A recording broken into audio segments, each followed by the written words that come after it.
Сәлеметсіздер ме, құрметті көрермен, біздің каналға қош келдіңіз. Әлемде және Қазақстанда болып жатқан маңызды және шұғыл жаңалықтарды арнамыздан бақылап отырыңыз. Қалайық президент Тоқаев жолдауында 5 жастан асқан балаларға арналған келешек атты бірыңғай ерікті жинақтау жүйесін енгізілетінін айтты. Тоқаев былай дейді: мемлекеттің білім беру саласына қатысты жұмысында тұтастық, яғни жүйе жоқ, тіпті өзара байланыс жоқ деуге болады. Сондықтан 5 жастан асқан балаларға арналған келешек атты бірыңғай ерікті жинақтау жүйесін енгізуді тапсырамын.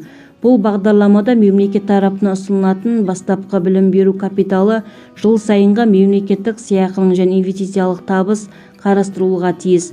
Осы жинақпен ұлттық қор балаларға жобасының қаражаты қосылғанда жас ұрпақтың сапалы білім алуға мүмкіндік туады. Қазір еңбек нарығында ауқымды өзгерістер болып жатыр. Онда цифрлы экономиканың рөлі арта түспек. Платформалық жұмыспен қамту жүйесіне қызығушылық артып келеді. Осы секторда қазірдің өзінде 500 миллионнан астам адам жұмыс істейді. Алайда олардың еңбек құқықтары толық қорғалмаған. Сондықтан осы санаттағы азаматтардың еңбек құқықтарын қорғаудың нақты тәсілдерін әзірлеп, платформалық жұмыспен қамту мәселесін түгел реттеу қажет деген болатын.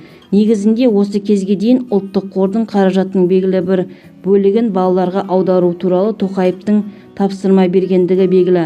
Ал енді келешек атты бірыңғай ерікті жинақтау жүйесін енгізгелі жатыр. Қалайық бұл жаңалықты барлық таныстарыңызға жіберіңіз. Толығырақ төмендегі сайтымыздан көре аласыздар. Егер де біздің видеоролик ұнаса, подписаться және бір ғана лайк түймесін басып кетулеріңізді сұраймыз.